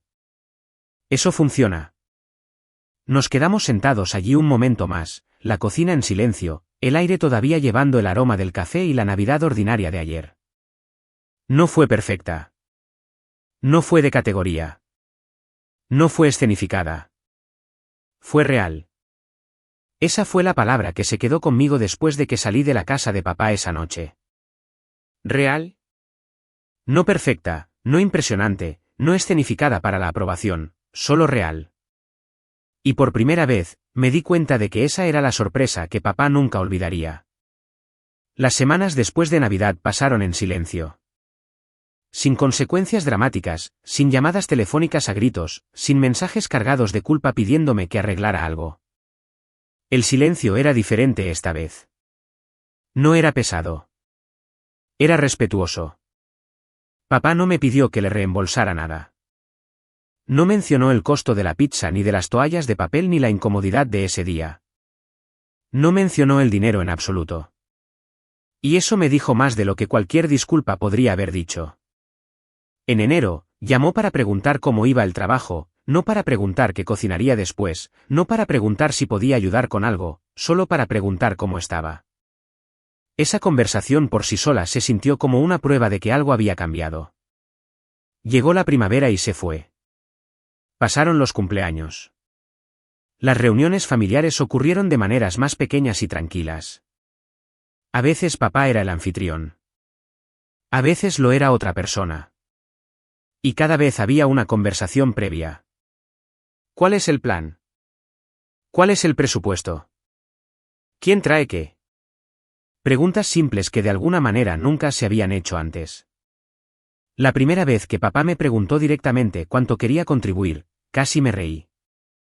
No porque fuera divertido, sino porque era tan desconocido. Le dije con lo que me sentía cómoda. Él dijo, está bien. Y eso fue todo. Sin presiones, sin comentarios sobre ser tacaña, sin expectativas superpuestas con obligación. Esa fue la verdadera sorpresa. Para cuando llegó la siguiente Navidad, todo era diferente. Hubo menos gente, menos decoraciones. El menú era más simple. No hubo vino caro, ni demandas de categoría, ni carreras de última hora al supermercado que me dejaran agotada y resentida. Los costos se dividieron. La comida se compartió. Nadie le dio órdenes a nadie. Papá cocinó un plato él mismo. Lo observé en la cocina, moviéndose más lento de lo que recordaba, leyendo instrucciones en su teléfono, haciendo preguntas sin vergüenza. Ayudé cuando quise. Me aparté cuando no quise, y nadie asumió nada. Esa Navidad no brilló como las antiguas. No impresionó a nadie de fuera. Pero en su lugar sucedió algo más. La gente se quedó más tiempo en la mesa. Hablaron más. Rieron sin mirar hacia la cocina. Nadie. Noté que papá me miraba una vez, no con expectativa, sino con algo más cercano a la conciencia, como si me estuviera viendo como una persona en la habitación, no como la infraestructura que la sostenía. Más tarde, ese día, me dijo en voz baja.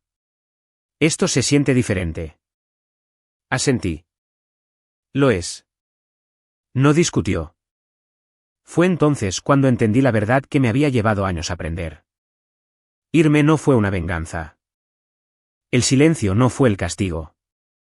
No hice una escena. No di ultimátums. No exigí disculpas. Simplemente retiré mi dinero, mi trabajo y mi silla automático. Y todo se reorganizó en torno a esa ausencia. Papá nunca olvidó esa Navidad, no porque se desmoronara, sino porque le mostró algo que no pudo ignorar, que el lujo que exigía siempre había sido subsidiado por mi silencio, que la generosidad no es una obligación y que el amor no viene con una factura adjunta. En cuanto a mí, también cambié. Dejé de medir mi valor por cuánto podía dar. Dejé de confundir el mantenimiento de la paz con el amor. Aprendí que los límites financieros no son fríos ni egoístas. Son necesarios, al igual que los emocionales. Todavía me presento por mi familia. Todavía me importa. Todavía ayudo. Pero ahora lo hago con consentimiento, no con presión, con claridad, no con miedo. Y eso ha marcado toda la diferencia.